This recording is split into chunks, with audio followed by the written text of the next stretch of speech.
cambiando de dirección sin antes cambiar de dirección su pie. El paciente acude al médico y le diagnostica una ruptura parcial del ligamento interno de la rodilla.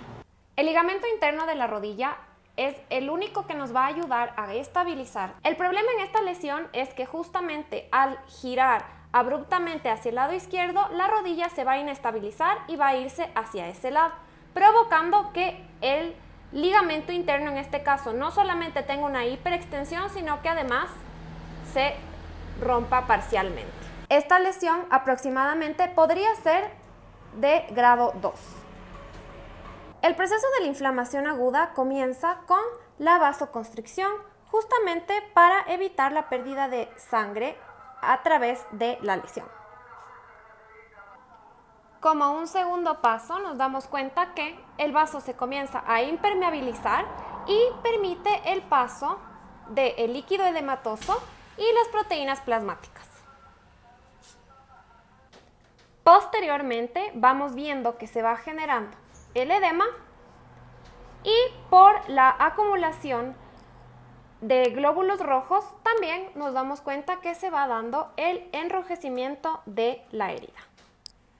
Gracias a este enrojecimiento por la lentificación de la circulación, comienzan a salir los leucocitos para poder dar paso a la reparación. Nos damos cuenta que la regeneración en este caso no es factible. Y esto se da porque tenemos un tejido que es permanente, ya que es un tejido músculo-esqueletal. Por tanto, se va a dar paso a una reparación de la lesión. En este caso comienza la fase inflamatoria, en donde los macrófagos liberan factores de crecimiento para preparar el tejido, limpiarlo y llamar a la llegada de las células. Posteriormente vamos a tener a nuestro superfibroblasto, el cual va en la fase proliferativa a construir un nuevo tejido para rellenar la herida que quedó en el ligamento. De esta manera se va infiltrando el tejido conectivo a partir de los factores de crecimiento y el colágeno para generar un tejido saludable.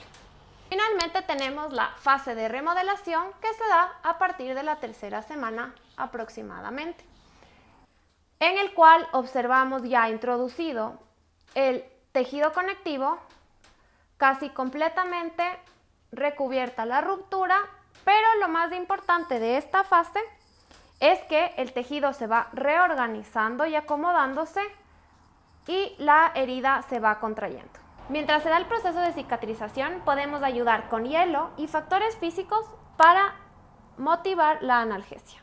Cuando el ligamento está completamente reparado, lo que podemos hacer en un proceso de fisioterapia es restablecer la amplitud del movimiento y la recuperación muscular. En este caso comenzaríamos un fortalecimiento de músculos que acompañan a la articulación de la rodilla, como son los cuádriceps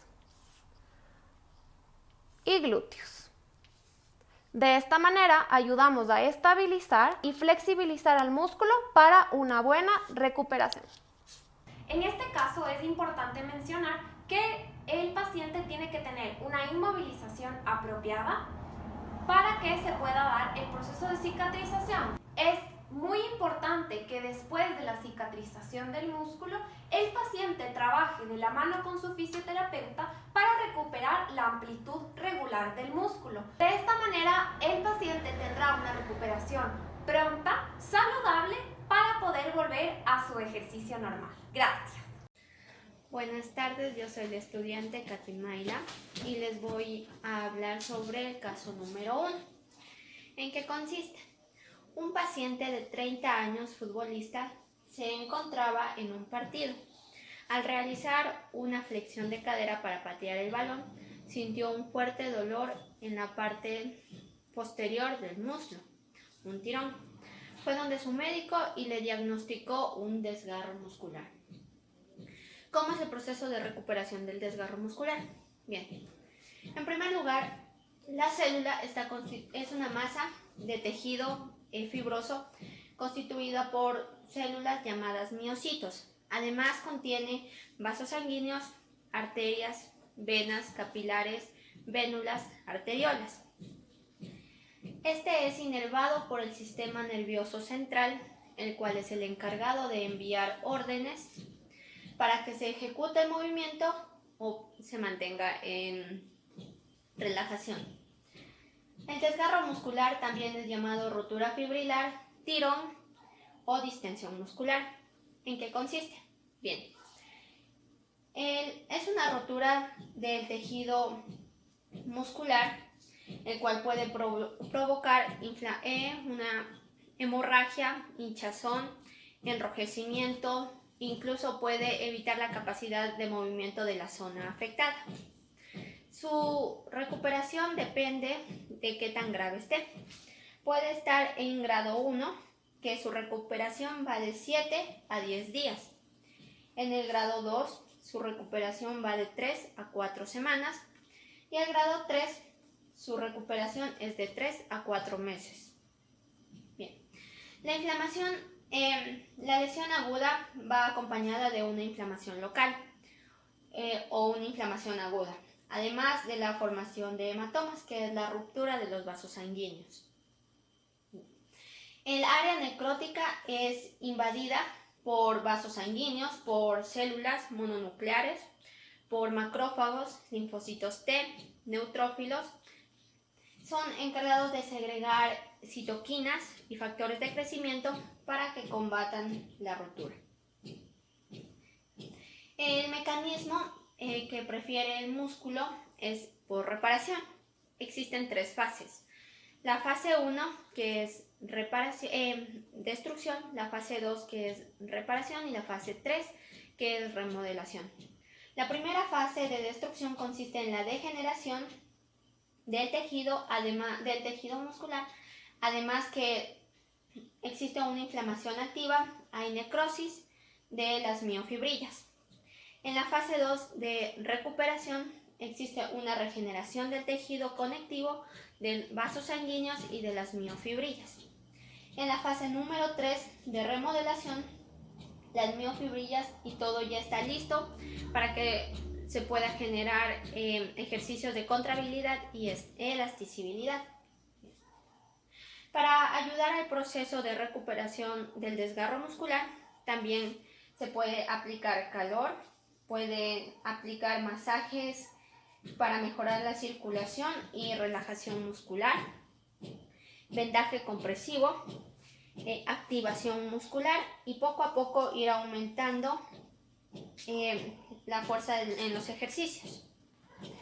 El desgarro muscular es muy común que se presente en los deportistas, ya que estos lo someten a mucha más presión al tener que realizar sus actividades. Muchas gracias.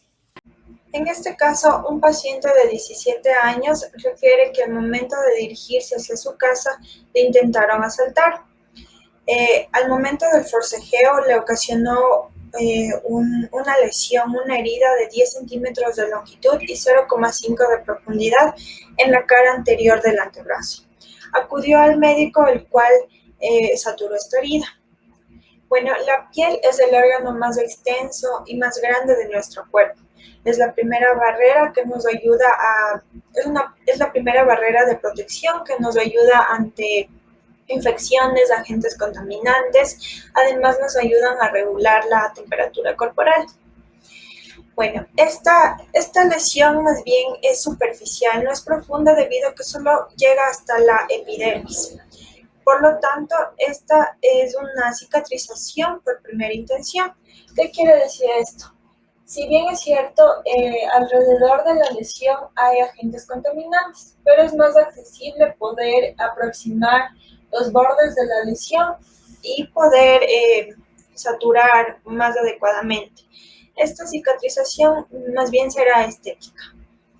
Aquí ocurre un proceso de cicatrización en 3 fases. La primera fase es la fase inflamatoria. Primeramente se da una vasoconstricción para evitar que nos desangremos. Esto puede durar unos segundos. Posterior ocurre una vasodilatación en la cual el vaso sanguíneo se dilata para que la célula que va a intervenir, en este caso el macrófago, pueda llegar al punto de lesión. Luego se produce una permeabilidad vascular para que las células sanguíneas del plasma y líquido edemastoso salgan, generando un edema por exudación. Luego se da una diapédesis en la cual el macrófago logra salir al foco de lesión debido a la señalización que forman las citoquinas. Esto se llama una quimiotaxis. Luego se produce una fagocitosis, en la cual el macrófago reconoce al agente inflamatorio, lo engloba y posterior lo destruye. Este macrófago se encarga de limpiar la zona y para darse una reparación. Posterior se da una coagulación de la sangre debido a las plaquetas que están viajando en el vaso sanguíneo. Estas se unen y forman un tapón plaquetario que secreta factores de crecimiento para reparar el tejido dañado. Se da la segunda fase, que es la fase proliferativa. Hay una proliferación en el foco de lesión de fibroblastos, los cuales son los encargados de generar nuevos vasos sanguíneos, además de generar el tejido de granulación por fibroblastos y fibras elásticas para generar este nuevo tejido. Finalmente se da una fase de remodelación en el cual las fibras se empiezan a alinear para formar una contractura en la lesión por la producción del nuevo colágeno en dirección de la piel para que cuando se cicatrice sea lo menos visible posible. Aquí interviene mucho nuestra alimentación. Es recomendable que consumamos frutas, vegetales, ácidos grasos buenos, para que con los nutrientes que obtenemos de ellos se pueda favorecer a nuestro sistema inmune y reducir la inflamación. Buenas tardes, yo voy a presentar el caso número 5, que trata de que un paciente de 54 años con antecedente de osteopenia se quede desde su propia altura contra una roca sobre su lado izquierdo. Esto causa una fractura a nivel de la cadera, exactamente en el cuello femoral, que sería aquí. Bueno, voy a hablar de los huesos largos. Todos los huesos largos tienen una epífisis proximal, que es esta parte, una diáfisis, que es esta parte, y una epífisis distal, que sería esta parte. Ya, el tejido óseo almacena calcio y fósforo para dar resistencia a los huesos. Los huesos también son los que protegen a los órganos internos. Bueno, hay dos capas súper importantes que tiene el hueso, que es el periósteo, que es la capa resistente de tejido conectivo denso. Esto rodea la superficie ósea. También protege al hueso, participa en la reparación de fracturas, colabora en la nutrición del hueso y sirve como punto de inserción de tendones y ligamentos. Después viene el endosteo, que es la otra capa. Esta capa es la que recubre la cavidad medular y contiene células formadoras del hueso. Bueno, ahora voy a hablar sobre las células osteoprogenitoras. Están los osteoblastos, que son los que forman el tejido óseo y contienen abundantes proteínas, fibras colágenas. Después vienen los osteocitos, que son las células maduras principales del tejido óseo. Estos también van a intercambiar nutrientes con la sangre. Después vienen los osteoclastos, que permiten el desarrollo del crecimiento, mantenimiento y reparación normales del hueso.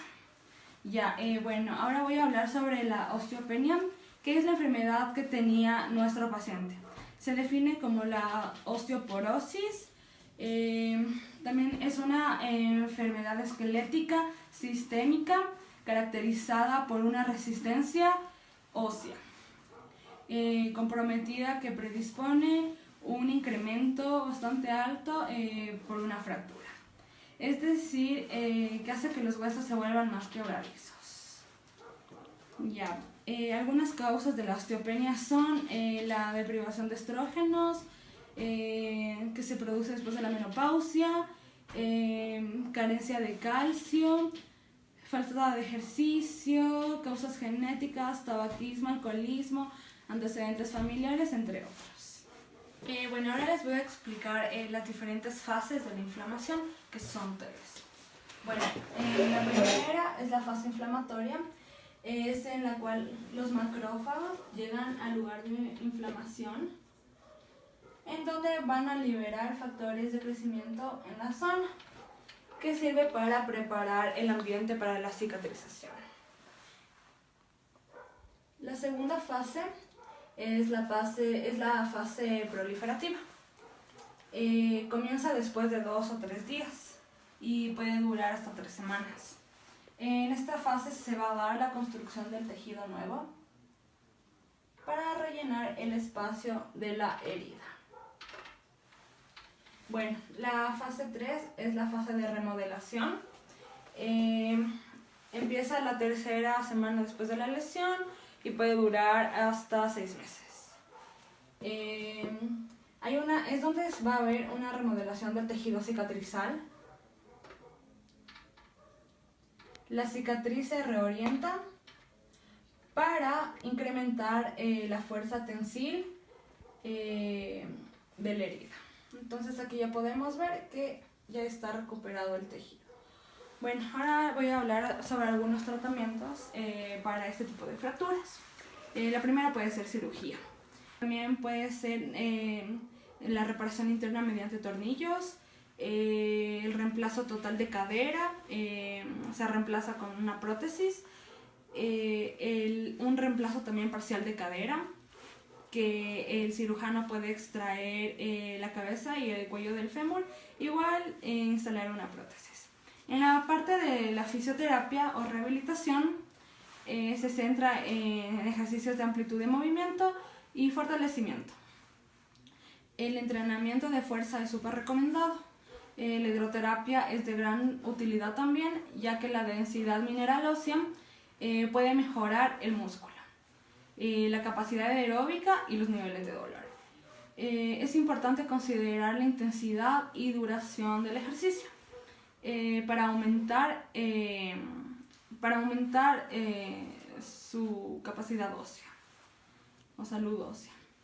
El ejercicio debe ser durante unos 9 meses para dar un efecto igual positivo óseo.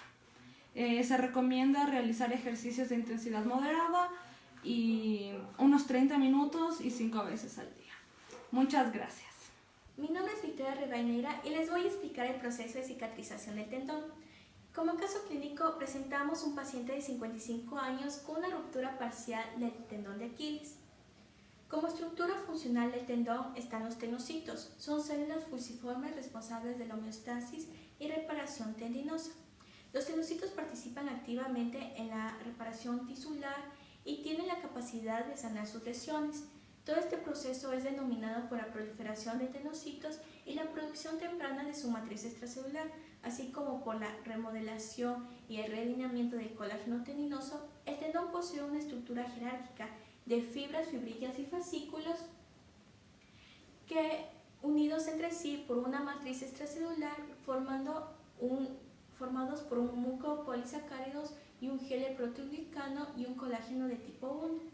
Los fascículos están envueltos por un tejido conectivo laxo denominado endotendón, por donde discurren vasos linfáticos y fibras nerviosas. Por fuera del endotendón se encuentra una estructura más densa denominada epitendón, que rodea el tendón, y el peritendón rodea la vaina sinovial. El espacio entre el endotendón y el epitendón posee un fluido rico en mucopolisacáridos que se encarga de lubricar y prevenir la fricción del tendón. El tendón está constituido por un 30% de colágeno y un 2% de elastina, en el seno de una matriz extracelular que contiene un 68% de agua y tenocitos. El metabolismo tendinoso es poco activo. Esto hace que la cicatrización tendinosa sea lenta y necesite de un mecanismo que asegure su nutrición por medio de vainas sinoviales y un mesotendón. La cicatrización es dada por una contribución celular, incluyendo fibroblastos del endotendón y epitendón y células inflamatorias sanguíneas que pueden migrar a la zona de lesión. Las sustancias nutritivas extracelular que envuelven el colágeno y los tenocitos está compuesta por numerosas células como los proteoglicanos, glucosaminoglicanos y las glucoproteínas que participan en los procesos de regeneración teninosa. Como fases de cicatrización está la fase inflamatoria. Las células inflamatorias, plaquetas, neutrófilos y macrófagos se dirigen rápido al sitio de lesión y secretan factores vasoactivos y quimiotáxicos. El tendón puede encontrarse adelgazado o engrosado por el proceso inflamatorio con pérdida de estructura fascicular que es reemplazada por un tejido cicatricial desorganizado. El aumento de la actividad fagocítica elimina los restos necróticos y este proceso dura de 3 a 7 días. La fase proliferativa. Los fibroblastos del epitendón producen colágeno tipo 1 para conectar los cabos teninosos que cubren un sitio de reparación y restauran la superficie de deslizamiento del tendón. Se produce un crecimiento vascular en su interior y este proceso dura de 8 a 28 días. La fase de remodelación, el tejido conjuntivo cicatricial se modifica y se transforma en tejido teninoso. Tras este periodo, el tejido sigue modificándose para acercarse cada vez más a la morfología y las propiedades tendinosas iniciales que tiene. Este proceso dura más de 28 días. Gracias.